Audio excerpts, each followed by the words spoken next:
आज के पंच में खबरों में आगे बढ़ेंगे और पहली खबर का रुख करेंगे। पहली खबर बिहार विधानसभा चुनाव से जुड़ी है। दरअसल 122 सीटों के लिए दूसरे चरण में 11 नवंबर को मतदान होगा, लेकिन आज जो है शाम 6 बजे प्रचार थम जाएगा। प्रत्याशी डोर टू डोर प्रचार कर सकेंगे।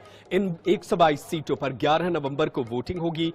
वहीं बिहार विधानसभा चुनाव के परिणाम 14 नवंबर को आएंगे। दूसरे चरण के मतदान से पहले भारत नेपाल सीमा पर निगरानी बढ़ा दी गई है। बॉर्डर को 11 नवंबर तक की रात तक के लिए सील कर दिया गया है। इस दौरान सीमा पर लोगों के आने जाने पर रोक रहेगी। प्रचार के अंतिम दिन मुख्यमंत्री नीतीश कुमार कैमूर के चैनपुर में जमा खान के लिए प्रचार करते नजर आए। लालू का बिना नाम लिए उन्होंने आरजेडी पर परिवारवाद का आरोप लगाया। बता दें कि 11 नवंबर को बिहार के वोटर्स 20 जिलों की 122 विधानसभा सीटों के लिए चुनावी मैदान में उतरे 1302 उम्मीदवारों के भाग्य का फैसला करेंगे और ईवीएम में उनके भाग्य का फैसला कैद कर देंगे, जिनमें 1165 पुरुष उम्मीदवार हैं। इसके अलावा 136 महिला और एक थर्ड जेंडर उम्मीदवार भी शामिल हैं। इस चरण में 3.7 करोड़ से ज्यादा मतदाता वोट डालने के पात्र हैं, जिनमें 1 करोड़ 95 लाख पुरुष और 1 करोड़ 74 लाख महिलाएं शामिल हैं। चुनाव आयोग के आंकड़ों के अनुसार 6 नवंबर को हुए पहले चरण में करीब 65.8% मतदान हुआ। समस्तीपुर में सबसे ज्यादा 71.74% मतदान हुआ। वहीं बिहार की राजधानी पटना में सबसे कम 59.2% मतदान हुआ। इन मतदानों को छोड़ दे तो पूरे बिहार में जो बड़ी संख्या में मतदाता जो है वो घरों से बाहर निकले हैं पहले चरण के वोटिंग में और उन्होंने बम्पर वोटिंग की है। और चुनाव आयोग की उम्मीद है कि दूसरे चरण में जब 122 सीटों पर प्रत्याशियों की किस्मत का फैसला होगा, तब उस दौरान भी बिहार के मतदाता जो है बड़ी संख्या में जो है वो निकलेंगे, मतदान करेंगे। और चलिए ज्यादा जानकारी के लिए हम अपने सहयोगी का रुख कर लेते हैं। हमारे साथ मणिभूषण हमारे सहयोगी हमारे साथ फोन लाइन पर मौजूद है। मणिभूषण, दूसरे चरण का प्रचार तो अब से कुछ देर बाद थम जाएगा।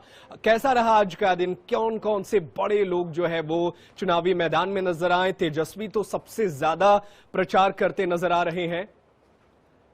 देखिए, जो दूसरे चरण का प्रचार था शाम 5 बजे थम गया है और सभी नेता जो है वो अपने अपने गंतव्य स्थान की ओर आ रहे हैं। और पटना एयरपोर्ट पर जो भी नेता पहुंच रहे हैं उनसे एक ही सवाल हो रहा है कि आखिर अब दूसरे चरण में किसके भाग्य का फैसला होगा, एनडीए या महागठबंधन। तो सभी लोग अपने अपने तारीख में वो दो शब्द बता रहे हैं। लेकिन आज जिस तरह से महागठबंधन और एनडीए के शीर्ष नेताओं ने पूरी ताकत झोंकी है, एनडीए का जो कमान जो है केंद्रीय गृह मंत्री अमित शाह और रक्षा मंत्री राजनाथ सिंह के हाथों में था, तो वहीं महागठबंधन का जो कमान था वो तेजस्वी यादव जो है संभाले हुए हैं। साथ में आज राहुल गांधी ने भी जो है कई सभाओं को संबोधित किया। यहाँ तक अपने बातचीत की सबसे ज्यादा अकेले जो नेता ने लोगों को बीच में जो है वो अपनी उपस्थिति दर्ज कराई, तो उसमें से तेजस्वी यादव हेलीकॉप्टर के माध्यम से 165 रैलियां की। वहीं गाड़ी के माध्यम से यानी 4 चक्के के माध्यम से जो है वो 24 सभाओं को संबोधित उन्होंने किया है। तो बिहार विधानसभा चुनाव में सभी नेताओं ने अपना दमखम दिखाया है। पहले चरण का मतदान हो चुका है, दूसरे चरण के मतदान का आज प्रचार खत्म हुआ है। अब 11 तारीख को वोटिंग होगी और वोटिंग के बाद जब 14 नवंबर को नतीजे आएंगे तो सभी के मेहनत कौन कितना मेहनत किया और किसके पक्ष में रिजल्ट आया ये सब पता चल जाएगा। लेकिन जिस तरह से बिहार में दर्जनों हेलीकॉप्टर जो है आसमान में उड़ते हुए दिखे, कई जिलों का जो है वो वहां पे पहुंचे और एक तरह से देखा जाए कि बिहार में अभी तक जो चुनाव हुए हैं वो सबसे ज्यादा जो है जो हेलीकॉप्टर का जो है वो इस्तेमाल किया गया है। तो एक काफी जो है दिलचस्प चुनाव हुआ है और दिलचस्प मोड़ पर भी जो है वो चुनाव खड़ा है। बिल्कुल, तो ये चुनाव को लेकर हेलीकॉप्टर तो बिहार में नजर आए ही सबसे ज्यादा। लेकिन मणिभूषण, एक अहम सवाल यह है कि दूसरे चरण के लिए सुरक्षा को लेकर के चुनाव आयोग और मतदान की तैयारियों के लेकर के क्या पूरी तरीके से तैयारी हो गई है? देखिए, पूरी तरह से जो है वो तैयारी हो गई है और जो पेट्रोलिंग पार्टी जहां जहां बूथों पर जिनको जाना है वो संबंधित जिला केंद्र से जो है वो लोग जा रहे हैं। अभी कुछ देर में तेजस्वी यादव पहुंचेंगे तो निश्चित तौर पे वो अपनी बात जो है वो रखते हुए दिखेंगे। शाम 6 बजे सभी पार्टियों के शीर्ष नेताओं की जो है अलग से प्रेस कॉन्फ्रेंस है, वो लोग अपने इस दूसरे चरण में जो उनके तरफ से जो है सभाएं की गई और पहले चरण का जो है वो दावा किया जा रहा है। तो अब देखना होगा कि आज समाप्त होने के बाद जो है नेताओं का जो जहां से जो चुनाव लड़ रहा है उनका अब जनसंपर्क जो है वो चलेगा।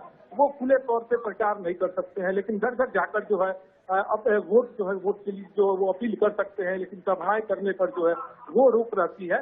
तो आज जब सभा खत्म हो गई है तो सभी नेता जो है अपने अपने गंतव्य बिल्कुल, रैलियों का तो मामला अब थम चुका है, लेकिन असली परीक्षा अब शुरू होगी।